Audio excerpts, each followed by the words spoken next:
At 14:30 local time on Monday the 17th of February 2025, a Bombardier CRJ-900 from Endeavour Air, which was flying on behalf of Delta Airlines as Delta Flight 4819, suffered a serious accident during landing on runway 23 at Toronto Pearson International Airport in Canada. In this breaking news video, we will provide you with what we know so far, and any further updates will be published over on mentorpilot.com. As I mentioned before, the flight was conducted with a CRJ-900, which is a modern, extended version of the CRJ-700 and can carry 76 to 90 passengers depending on its configuration. On this day, there were 76 passengers and 4 crew on board, which suggests that the aircraft was likely completely full. The involved aircraft was just over 15 years old, and as we are recording this, there are no news on its technical status. The flight was planned from Minneapolis-St. Paul International Airport in the United States over towards Toronto Pearson International in Canada, and it had originally been scheduled to depart at 10:30 local time. But for some reason, most likely because of a late arrival from a previous flight, the aircraft eventually departed from Minneapolis at time 11:47, so that means about an hour and 17 minutes of delay. Now, we don't have any information on the operating crew yet, but we do know that the aircraft took off from runway 30 right completely normally and then climbed up to its cruise altitude of flight level 290, which is about 29,000 feet. The flight time was scheduled to be around 1.5 hours, and the aircraft appears to have been following its normal flight plan route. As it started approaching Toronto, the following weather for the destination was being transmitted. Runway 23 and 24 left and right were in use for landing with a surface wind of 270 degrees, 28 knots, gusting 35. That's around 52 kilometers per hour, gusting to 65 for reference, so quite windy.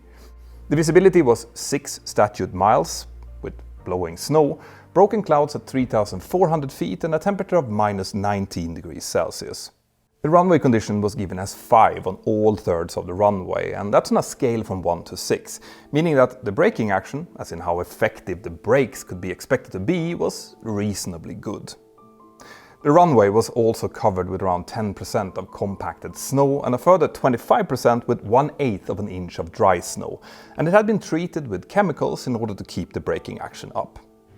So, altogether, this looked like quite a nice day with very cold and wintry weather, but with very strong and gusty winds, which I will get back to later.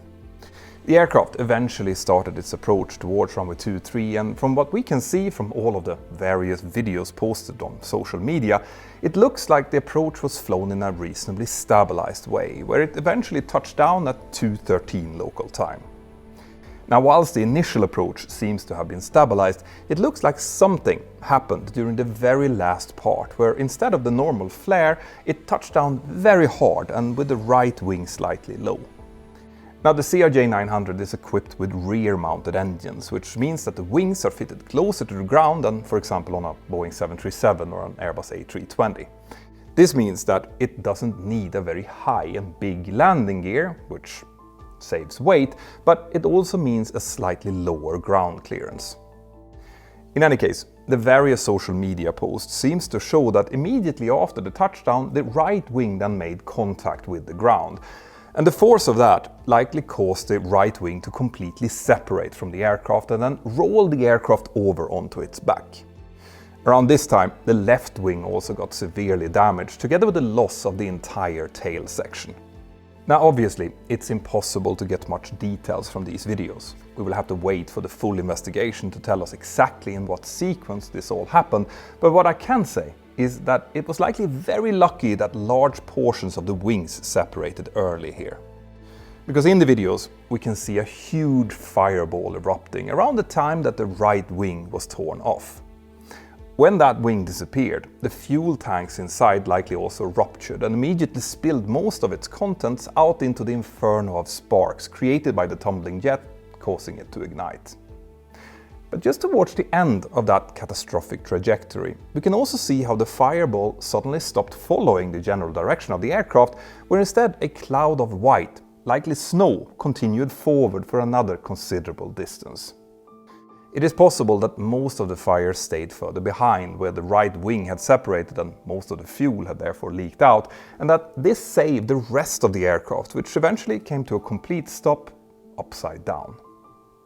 Now, from a pilot perspective, after the initial accident sequence here, there would have been very little that they could have done. When the wings broke off and the aircraft subsequently rolled upside down, both engines would have likely relatively quickly shut down due to fuel starvation. And without the rudder or any contact of the landing gear with the ground, there would have been no way for them to control the trajectory. Without the engines, the aircraft's emergency lighting would have likely activated immediately, so whilst hanging upside down in their seats, the only thing that they could have done would have been to run through the evacuation checklist and announce it. But the cabin crew are trained to initiate an evacuation immediately if the orientation of the aircraft is clearly not normal, which definitely was the case here.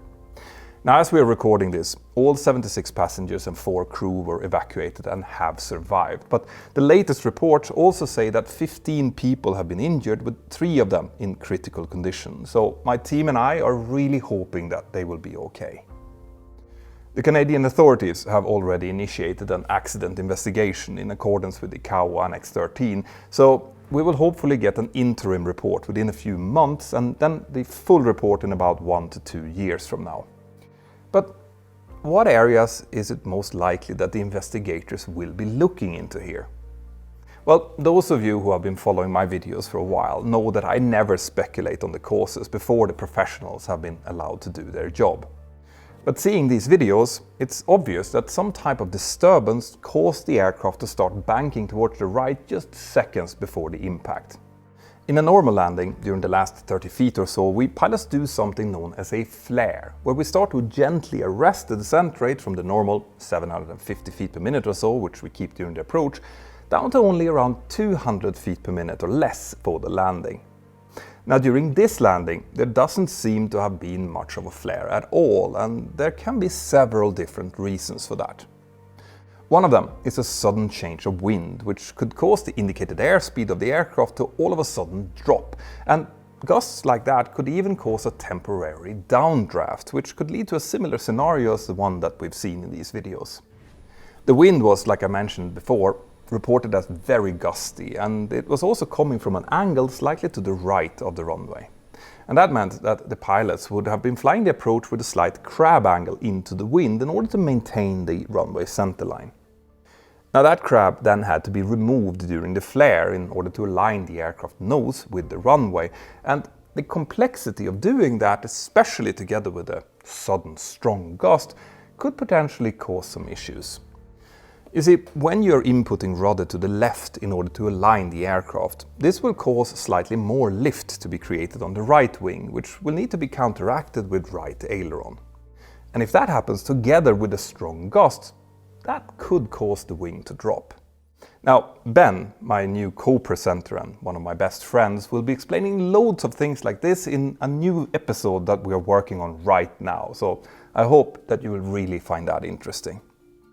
Now, once the flight data and cockpit voice recorders are extracted, the investigators will be able to see exactly what type of inputs the pilots were making, what the vertical speed and indicated airspeed were, as well as hundreds of other parameters. And it will be super interesting to learn more about this as the investigation goes forward. This is also the reason why I don't want to be speculating on the cause here, since the whole point of an accident investigation is to find the right reason behind an accident, so that we, the pilots and cabin crew, can learn the right lessons and hopefully stop it from ever happening again. But another thing that I really want to lift up in this video is the incredible professionalism shown by the cabin crew during this event. In some of the videos that have been shared, you can see and hear them giving clear orders on how to evacuate the aircraft to their passengers. And this is from an aircraft that was obviously lying completely upside down, making the inside of the cabin completely different from anything that they would have ever practiced. Now, the fact that they got at least some of the emergency exits open and continued doing their job just as they had been taught is truly commendable, and likely one of the big reasons for the relatively positive outcome of this accident. Now, my team and I will be continuing to follow this story closely, and Spiros, my scriptwriter, will be updating mentorpilot.com as soon as any new relevant information is being released. But if you want to see all of the ways that different news sources report on this story, complete with their political biases and ways of spinning the story, then I would highly recommend our longtime sponsor, Ground News. And you can check them out on ground.news/mentor or using this QR code.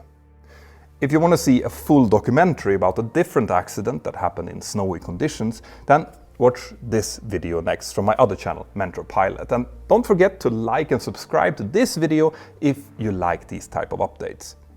My name is Peter Hörnfeldt. You're watching a special Mentor Now episode. Have an absolutely fantastic day and I'll see you next time. Bye-bye.